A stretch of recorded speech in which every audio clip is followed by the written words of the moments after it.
ବର୍ତ୍ତମାନ ଆମର କ୍ଷୀର ଗରମ ହେବା ଉଚିତ।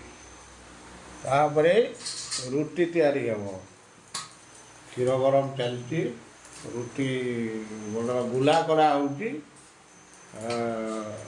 ଶ୍ରୀମତୀ ରୀମା ମାନେ ରୁଟି ପ୍ରସ୍ତୁତ କରୁଛନ୍ତି।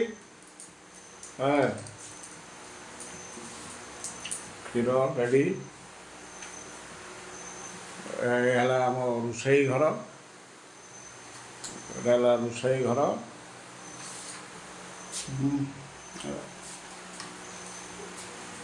ବେସିନ୍, ଏ ଆମ ହଲ୍, ଏ ଆମ ହଲ୍ ଡାଇନିଂ ରୁମ୍। ଗୋଟେ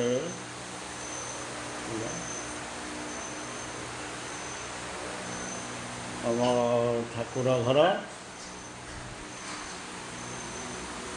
ଏ ହେଲା ଆମ ଠାକୁର ଘର।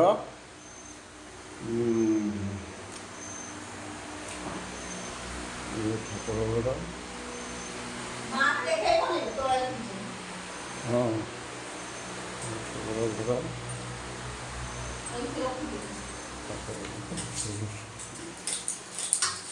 ରୁଟି ବେଲା ଚାଲିଛି। ବର୍ତ୍ତମାନ ରୁଟି ହେଲେ ଆମେ ଖାଇବୁ। ବାଏ।